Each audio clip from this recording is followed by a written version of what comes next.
Chapter 1. The Last Straw. Lacy Morgan stared at the man across the table, wondering if she had accidentally wandered into a bad sitcom. He was laughing, too loudly, at something the waitress said. Then, as if the universe wanted to confirm her suspicions, he leaned forward, phone in hand, and asked for her number. Not Lacy's number. The waitress's. Lacy blinked. Once, twice. Surely she misheard. But no. His voice was clear, smooth, and dripping with the confidence of a man who thought he was God's gift to women. The waitress hesitated, glanced at Lacy, then back at Mr. Armani's suit. I'm working. He grinned like rejection was just foreplay. I'll wait. Lacy set down her wine glass with deliberate calm. You'll wait? She repeated, her voice sugar-sweet but sharp enough to cut glass. He turned, startled, as if he'd forgotten she existed. Babe, it's not what it looks like. Oh, good, Lacy said, standing and reaching for her purse. Because what it looks like is you asking another woman for her number while you're on a date with me. But if it's something else, like say a social experiment, I'd love to hear the hypothesis. His mouth opened, closed, opened again. You're overreacting. Overreacting. Lacy laughed, a short, humorless sound. Sweetheart, if I were overreacting, this wine would be in your lap. She tossed a few bills on the table and walked out, heels clicking like punctuation marks on the marble floor. Behind her, he sputtered something about misunderstandings, but Lacy didn't slow down. She wasn't interested in excuses. She wasn't interested in him. Not anymore. Her apartment was quiet except for the soft hum of the fridge and the occasional sigh escaping her lips. Lacy sat cross-legged on the couch, phone in hand, scrolling through her contacts. One by one, she deleted every trace of Mr. Armani's suit. Texts, photos, even the playlist he'd sent her titled For Us. For us? My ass, she muttered, hitting delete with satisfying finality. When the digital purge was complete, she tossed the phone aside and stared at the ceiling. The silence pressed in, heavy and familiar. She hated this part. The part where she wondered if she was doing something wrong. If all the work, all the effort was for nothing. She had the career, her own business, freedom to work from anywhere. She'd built the life she dreamed of, half of it. Anyway, the other half, a loving family, someone to share the wins and losses with, someone who didn't think loyalty was optional. She exhaled slowly. Is that really too much to ask? Her friends didn't think so. The blogs didn't think so. Even the rom-coms she binge-watched on bad nights promised it was possible. But reality? Reality was a parade of self-proclaimed alpha males and guys who thought buying dinner was a down payment on sex. She wasn't interested in either option. All she wanted was a man who could see her. Not her job. Not her bank account. Her. A man who knew who he was and didn't need to brag about it. A man who understood loyalty wasn't negotiable. She rubbed her temples, feeling the weight of 32 years pressing down. Time wasn't running out. Not yet. But it was starting to feel like the clock was ticking louder. I'm not panicking, she told the empty room. I'm just tired. Her gaze drifted to the window, where city lights blinked like distant stars. Maybe she needed a change of scenery. Something quieter. Something that didn't feel like a dating app come to life. The thought settled in her chest like a seed. She'd visit her parents, stay a few months, catch up, recharge, figure out what came next. Decision made, Lacy curled up on the couch, pulling a blanket over her legs. Tomorrow she'd pack. Tonight, she'd let herself feel the sting of disappointment, and then let it go. Because if there was one thing Lacy Morgan knew, it was this. She wasn't going to settle. Not now. Not ever. Chapter 2. Back to roots. The next morning, Lacy stood in her bedroom surrounded by half-packed suitcases and the faint smell of coffee drifting from the kitchen. She stared at the pile of clothes on the bed. City chic, business casual, and one pair of sneakers that looked like they'd been through a war. Do I even remember how to dress for home? She muttered, holding up a sundress like it was a foreign object. Her parents lived in a quiet town where the fanciest event was the annual chili cook-off. Nobody cared about designer heels there. Nobody cared about networking or curated Instagram feeds. And maybe that was exactly what she needed. She tossed the sundress into the suitcase and zipped it shut. Decision made. She was going home. 3 hours later, Lacy was cruising down a 2-lane highway, windows cracked, hair whipping in the wind. The city skyline was long behind her, replaced by rolling fields and the occasional cow staring like it had questions. Her playlist shuffled to an old love song, and she laughed bitterly. Oh, the irony, she said, tapping the steering wheel. She skipped to something upbeat because if she was going to wallow, she'd do it later, preferably with wine and her mother's homemade pie. The closer she got to home, the more the tension in her shoulders eased. The air smelled different here. Cleaner, softer, like it hadn't been filtered through exhaust fumes and desperation. Her parents' house looked exactly the same. White siding, blue shutters, and a porch swing that had been there since she was 5. The moment she pulled into the driveway, the front door flew open. Lacy, her mother barreled down the steps, apron flapping like a victory flag. You're here. Lacy barely had time to get out of the car before she was engulfed in a hug that smelled like cinnamon and butter. "Hi, Mom," she said, laughing as her mother squeezed the air out of her lungs. "You look thin," her mother declared, pulling back to inspect her like a jeweler examining a diamond. "Are you eating?" "You're not eating. Come inside. I made pie." "Of course you did," Lacy said, smiling. "You know pie isn't a food group, right?" Her mother waved a hand. "In this house, it is." From the porch, her father appeared, hands in his pockets, expression stoic, except for the grin tugging at his mouth. Lacy caught it immediately. "Dad," she said, pointing. "You're grinning." "I'm not," he replied, deadpan, even as the grin widened. "You are," she teased, hugging him tight. "And don't deny it. It's adorable." He muttered something about allergies, which made her laugh harder. Inside, the house smelled like home. Warm spices, fresh bread, and something roasting in the oven. Lacy dropped her bags by the stairs and sank into the couch, letting the familiarity wrap around her like a blanket. Her mother bustled in with a plate of pie. "So," she said, setting it down with a flourish. "Tell me everything. Work, life, men, especially men." Lacy groaned. "Can we skip that last part?" Her mother raised an eyebrow. "That bad?" "Worse," Lacy said, picking up a fork. "Let's just say my last date ended with him asking the waitress for her number." Her mother gasped. "On the date." "On the date," Lacy confirmed, stabbing the pie like it had personally offended her. Her father, from his armchair, muttered, "Should have thrown the wine." Lacy grinned. "I considered it." Her mother shook her head. "Men these days." "Don't start," Lacy warned, laughing. "I'm not giving up. I just need a break." Her father looked over, eyes soft. "You're home now. That's a start." And for the first time in weeks, Lacy felt like maybe, just maybe, he was right. Chapter 3. Enter Billy. Billy Davis hated the sound of his ex-wife's key in the lock. It was like a warning bell, one that meant his Saturday morning peace was about to be invaded. Sure enough, the door swung open, and there she was, perfectly styled hair, designer jeans, and that familiar look of mild disapproval. "Billy," she said, breezing past him like she owned the place. "This apartment is a disaster." Billy glanced around. It wasn't. A little cluttered, maybe. A stack of mail on the counter, a jacket draped over a chair, but hardly a disaster. "Morning to you too," he said, sipping his coffee. She ignored him, heading straight for the kitchen. "You need better curtains. These are depressing." "They're curtains," Billy replied, deadpan. "They don't have feelings." She shot him a look. "You're impossible." "And yet," he said, leaning against the counter, "you keep showing up." Her lips twitched, half amusement, half annoyance. "I'm just trying to help." Billy didn't argue. He'd learned that lesson the hard way. Fighting her on this stuff wasn't worth the risk. Not when she could make his life hell with one phone call about custody. So he let her rearrange the spice rack and critique his curtains while he focused on what mattered. His daughter. Vicky was 9, smart as a whip, and the best thing that had ever happened to him. He only got her every other weekend, which sucked, but he made the most of it. When she was here, the world felt right. When she wasn't, well, he worked. He kept busy. He stayed quiet. Quiet was his default setting. Always had been. As a kid, he was the one teachers forgot to call on. The one who sat in the back, did the work, and faded into the wallpaper. He wasn't bitter about it. Some people were fireworks. He was steady, reliable, the guy who didn't make waves. And honestly, he liked it that way. Billy's phone buzzed with a calendar alert. Company event tonight. He groaned softly. Social gatherings weren't his thing, but skipping wasn't an option. The company was owned by Lacy Morgan's father, a man Billy respected. The guy had given him a chance when he needed it most, after the divorce, and Billy wasn't about to repay that kindness by being antisocial. He'd go, smile, shake hands, eat something overpriced, then leave. Simple plan. As he pulled on a clean shirt and checked his reflection. Short hair, neat beard, nothing fancy. Billy wondered if tonight would be any different. Probably not. He wasn't looking for drama. He wasn't looking for romance. He just wanted to build a life his daughter could be proud of. Still, a flicker of curiosity stirred in his chest. He'd heard Lacy was back in town. He remembered her. How could he not? They'd shared classes for years, sat side by side in 8th grade math. She never noticed him, not once, but he noticed her. Everyone did.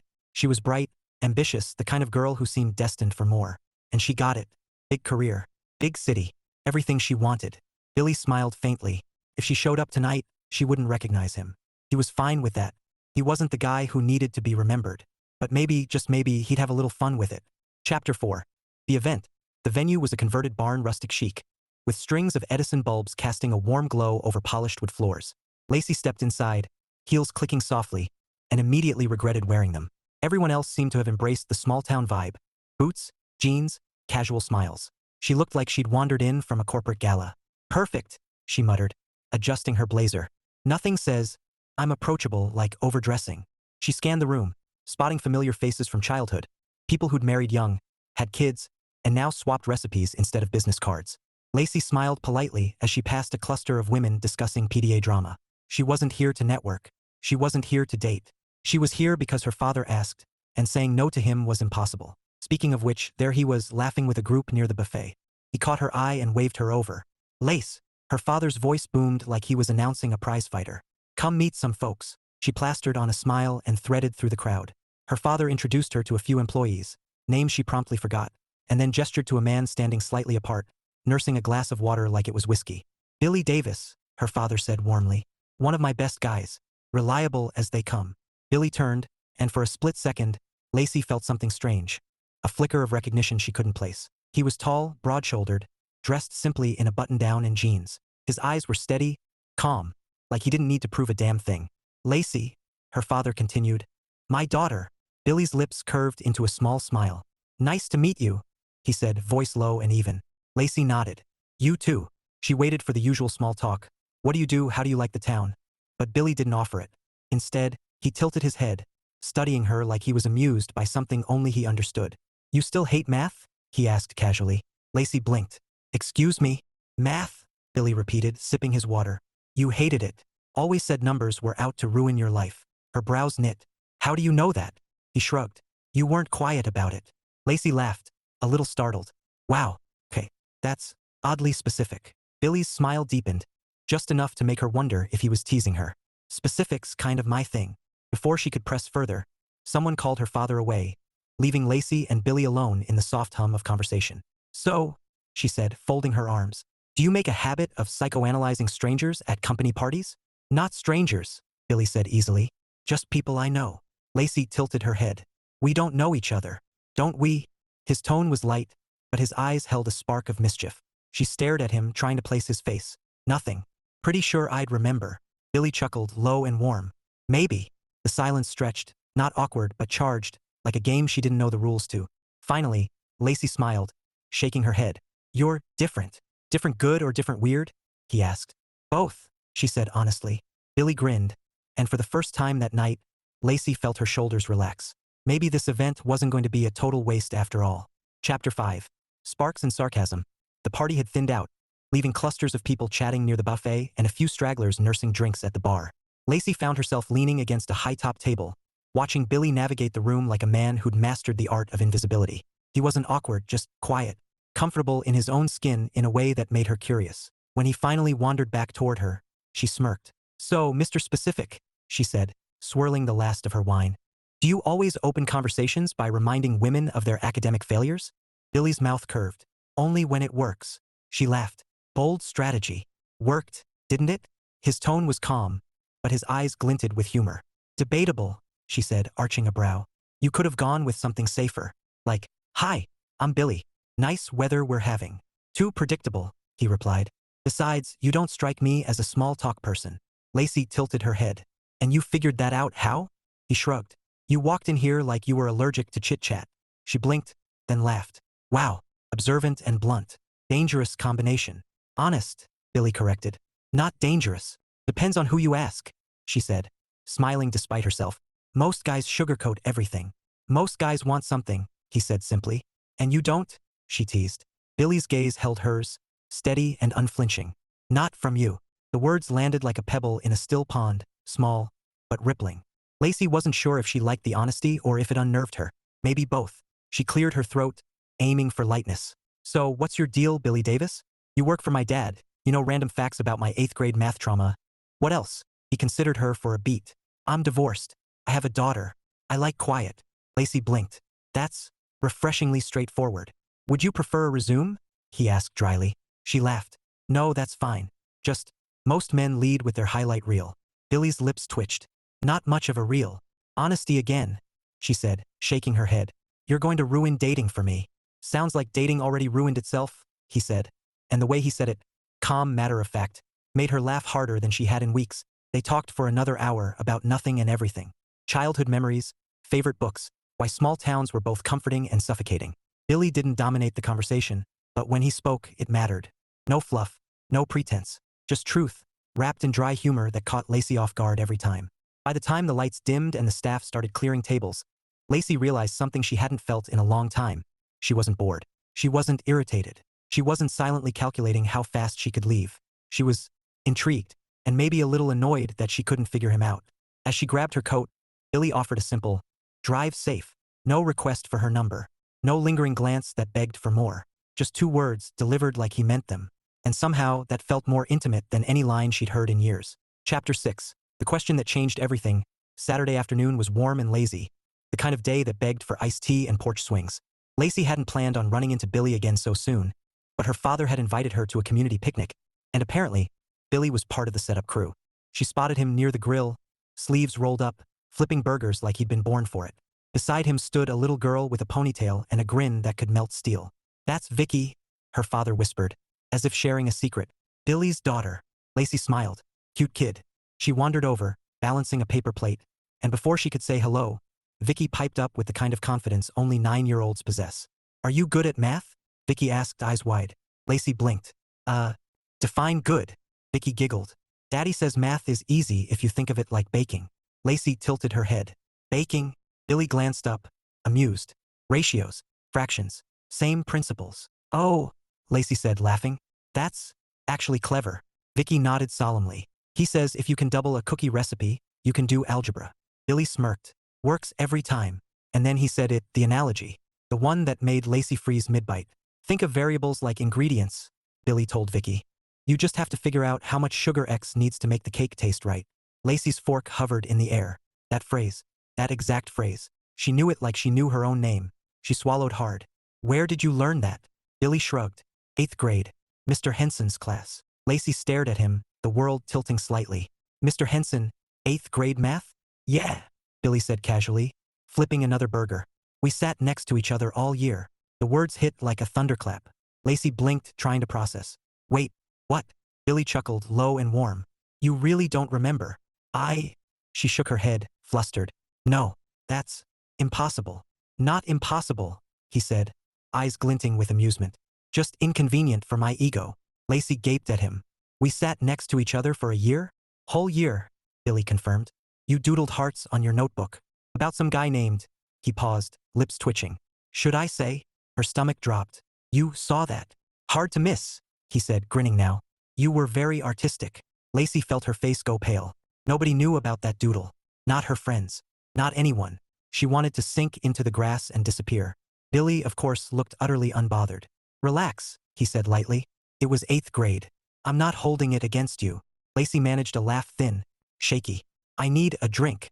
Billy chuckled as she walked away, and for the first time, Lacy realized something unsettling. Billy Davis wasn't forgettable anymore. Chapter 7. The yearbook dive. Lacy sat cross-legged on her childhood bedroom floor, surrounded by a mountain of yearbooks that smelled faintly of dust and nostalgia. Her suitcase lay forgotten in the corner. She'd come home for peace, for clarity, and now she was knee-deep in glossy pages, hunting for a ghost. Billy Davis. She flipped through 8th grade first, fingers trembling slightly. There he was. Longer hair, shy smile, eyes that seemed to look everywhere but the camera. And yes, there she was, 2 rows down, grinning like life was a rom-com waiting to happen. "Oh my God," she whispered, tracing his picture. He was there. All year. She pulled out 7th grade. 6th. 5th.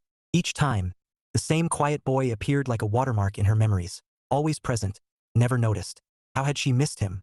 How had she gone 12 years without seeing someone who sat right beside her? The guilt hit like a sucker punch. Not because she owed him anything, they weren't friends, they weren't close, but because the realization gnawed at something deeper. She'd been so focused on the loud ones, the flashy ones, the boys who made noise, and she'd overlooked the one who didn't need to. She closed the last yearbook and sat back, staring at the ceiling. "What does that say about me?" she murmured. "Was I that shallow?" Her mother's voice floated up the stairs. "Lacy? Pie's ready." Lacy groaned. Pie wasn't going to fix this existential crisis. She paced the room, replaying every interaction with Billy since the event. The teasing, the calm honesty, the way he'd said, "Not from you." It wasn't flirtation, it was something else, something solid. And now, knowing he'd been there all along, it felt unsettling. She grabbed her phone, tempted to text him, then stopped. What would she say? "Hey, sorry I ignored your existence for a decade?" Yeah, that would go over well. Instead, she flopped onto the bed and stared at the ceiling fan spinning lazily. Billy wasn't angry. He wasn't bitter. He'd laughed about it, like it was nothing. So why did she feel like she owed him an apology for something he didn't even care about? Maybe because for the first time in years, someone had surprised her. And Lacy Morgan didn't like surprises, at least not the kind that made her question herself. By the time the sun dipped below the horizon, Lacy had made up her mind. She was going to talk to him. Not text, not call. Face to face. She needed answers, or maybe closure, or maybe just to stop feeling like the world had tilted sideways. She didn't know what she'd say. She only knew this: Billy Davis wasn't invisible anymore. Chapter 8. The confrontation. Lacy found Billy at the hardware store on a Tuesday evening, because of course she did.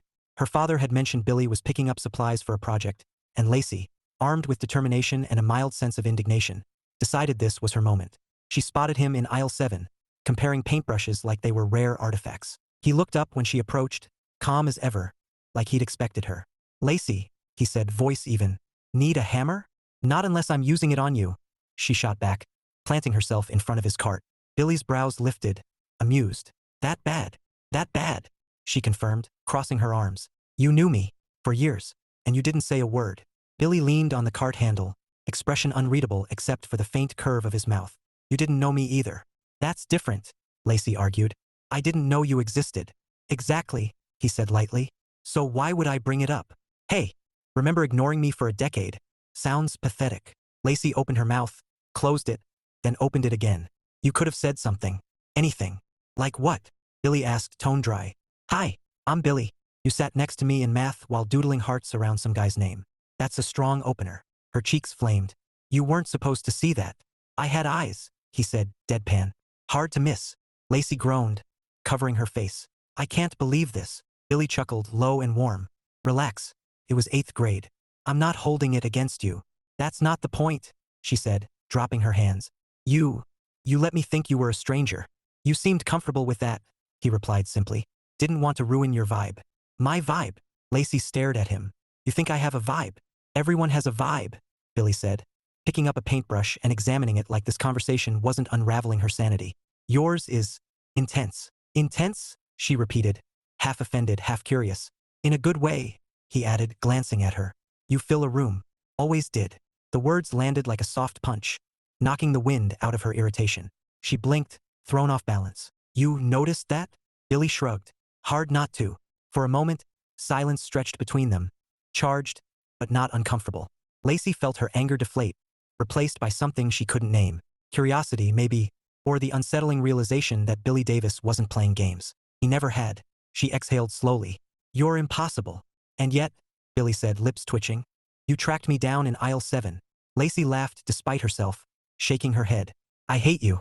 "No, you don't," he said, and the quiet confidence in his voice made her heart skip in a way she hadn't felt in years. Chapter 9. Fireside Confession. The fire crackled softly in the den, casting golden light across the room. Lacy curled into the armchair with a glass of brandy, her legs tucked beneath her like she was 12 again. Her parents sat nearby, her mother knitting something colorful, her father pretending to read the paper but clearly listening. "So," her mother said without looking up, "you've been quiet since dinner. That usually means you're thinking too hard." Lacy swirled the brandy, watching the amber liquid catch the firelight. "I ran into Billy today." Her father lowered the paper. "Davis?" "Yeah," Lacy said, exhaling. "Turns out, we've known each other since 1st grade." Both parents froze. Her mother's knitting needles paused mid-click. "1st grade?" "Apparently," Lacy said, laughing weakly. "He was in my class every year. Sat next to me in 8th grade math. And she shook her head. "I didn't even remember him." Her father frowned. "How's that possible?" "I don't know." Lacy groaned, sinking deeper into the chair. "I feel like the worst person alive. He was right there, and I never noticed."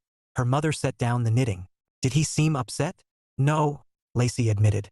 "That's the weird part. He laughed about it. Said he didn't want to look pathetic by reminding me." Her father's brows rose. "Smart man." Lacy stared at him. "Smart. Think about it," her father said, leaning forward. "Billy had information about you, personal stuff. He could have used it to manipulate you. Instead, he teased you until you caught up. That's integrity." Her mother nodded. "And confidence." Lacy blinked. "Confidence? He barely talks." "Exactly," her mother said, eyes twinkling. "He doesn't need to fill silence to prove himself. That's rare." Lacy stared into the fire, her thoughts tangling like yarn. I keep wondering why I never saw him." Her father's voice was gentle. "Maybe the question isn't why you didn't see him then. Maybe it's why you see him now." The words landed like a stone in her chest, heavy, undeniable. Lacy opened her mouth, but her mother cut in with a question that stopped her cold. Did you even ask Billy if he wanted to be seen? Her mother said softly. From what you've told us, he doesn't seem angry. Maybe he liked being invisible. Lacy froze, brandy glass halfway to her lips. She hadn't thought of that. Not once. And suddenly, the fire's warmth felt like a spotlight, illuminating a truth she wasn't ready to face. Billy Davis wasn't just a man she'd overlooked. He was a man who'd chosen his own quiet, and maybe, just maybe, she was the one intruding now. Chapter 10. Billy's world. Billy Davis liked quiet. Always had. Quiet didn't judge. Quiet didn't demand. It just was. He sat on his couch that evening, Vicky's laughter still echoing faintly in his ears from their last phone call. She'd told him about a school project, something involving glitter and chaos, and he'd promised to help next weekend. He always promised, and he always showed up. That was the thing about Billy. He didn't make promises he couldn't keep. Maybe that was why his marriage failed. His ex-wife wanted fireworks, grand gestures, a life that looked like a movie. Billy gave her stability, honesty, and a love that didn't need an audience. Turns out that wasn't enough. He didn't hate her for it. People want what they want. He just wished she'd figured it out before the vows. Billy leaned back, staring at the ceiling fan spinning lazily. Lacy Morgan's face drifted into his thoughts. Sharp, bright, impossible to ignore. She'd always been that way. Even as a kid, she filled a room without trying. He remembered sitting beside her in math, listening to her mutter about variables like they were personal enemies. He remembered the doodles, the laughter, the way she never once looked his way. He didn't blame her. He was easy to miss. That was by design. Billy had never chased attention. Not in school, not now. He didn't need to be seen to know who he was. He was steady, reliable, the guy who showed up when it mattered, even if nobody noticed. So why did it feel different now? When Lacy confronted him in the hardware store, fire in her eyes, Billy expected anger, maybe embarrassment. What he didn't expect was curiosity. She wanted answers. She wanted to understand him. And for the first time in years, someone looked at him like he wasn't just background noise. He wasn't sure how he felt about that. Part of him wanted to keep things simple, work, Vicky, quiet evenings. No drama, no complications. But another part, the part that remembered her laugh, her stubborn tilt of the chin, wondered what it would be like to let her in.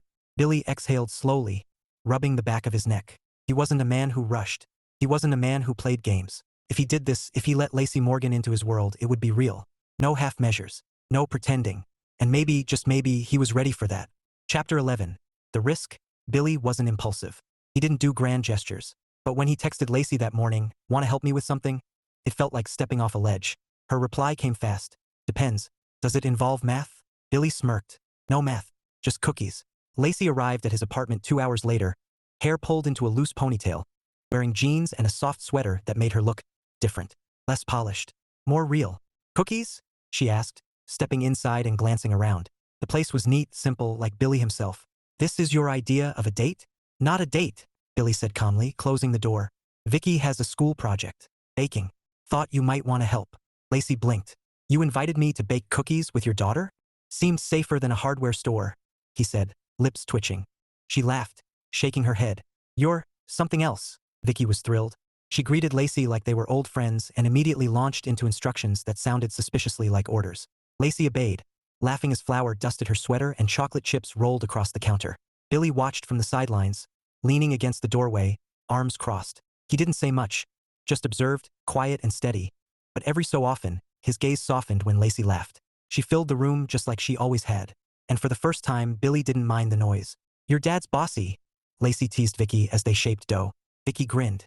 "He's not bossy. He's just particular." Billy raised a brow. "Particular? Like when he says math is easy," Vicky explained. "He makes it sound like magic." Lacy glanced at Billy, something warm flickering in her eyes. "Yeah," she said softly. "He does that." When the cookies were in the oven and Vicky disappeared to work on her poster, Lacy and Billy found themselves alone in the kitchen. The silence stretched, not awkward, but charged. "You didn't have to invite me?" Lacy said, wiping flour from her hands. "Most guys would have gone for dinner, drinks, something normal." Billy shrugged. "Normal's overrated." She smiled. "So what's this, then?" "Real," he said simply. The word landed like a weight, solid, undeniable. Lacy stared at him, heart thudding in a way that felt both terrifying and good. "You're hard to figure out," she murmured. Billy's lips curved. "Maybe stop trying." She laughed softly, shaking her head. "Not a chance." Chapter 12.